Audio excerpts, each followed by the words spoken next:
कर दिया है सरकार बनाने के लिए। वैसे दौर में जब यह कहा जा रहा था कि संविधान खतरे में है, लोकतंत्र खतरे में है, ईवीएम पर भी सवालिया निशान परोक्ष या अपरोक्ष रूप से खड़ा किया जा रहा था, वैसे में लोकतंत्र की बड़ी पंचायत लोकसभा में आदरणीय नरेंद्र मोदी जी को एनडीए गठबंधन के नेतृत्व में बहुमत मिला।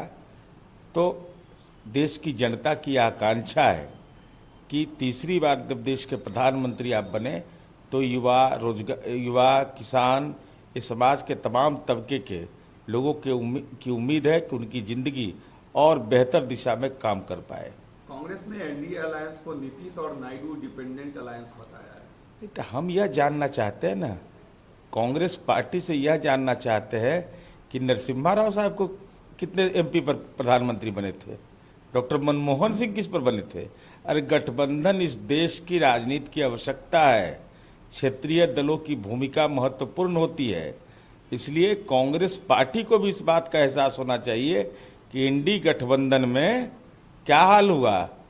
टीएमसी चुनाव लड़ रही थी बंगाल में, आप उसको उत्तर प्रदेश में सीट दे रहे थे और बंगाल में न कांग्रेस को दिया न सीपीआई सीपीएम को दिया। इसलिए कांग्रेस को हार स्वीकार कर करके मानसिक तनाव में नहीं तो राजनीति का ब्लड प्रेशर बढ़ जाएगा। भूपेश बघेल ने कहा है कि मिड टर्म इलेक्शन 1 साल के अंदर हो जाएंगे। हो सकता है भाई, ज्योतिष हो, ज्योतिष लोग का तो अपना गणना होता है। तो इसमें कहेंगे क्या, बड़े नेता है इस तरह का बात? अरे कुछ नहीं, परेशानी में इंडी गठबंधन के लोग परेशान हैं, बेचैन हैं, जनता के जनादेश को स्वीकार करने में परेशानी हो रही है। तो कोई कह देगा कि इंडिपेंडेंट अलायंस है, कोई कह देगा कि 1 वर्ष में मिड टर्म पोल होगा। इस ढंग की बयान दिए जाने का कोई निहितार्थ नहीं है। टीडीपी के नेता ने कहा है कि आंध्रा में जो है मुस्लिम आरक्षण जो है कंटिन्यू रहेगा, इससे कोई प्रॉब्लम नहीं है।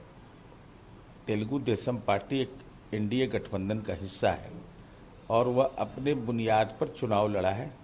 अब उनकी जो समझ है जो वहाँ की स्थिति आंध्र प्रदेश का है उसके अनुसार उतना ही कर सकते हैं।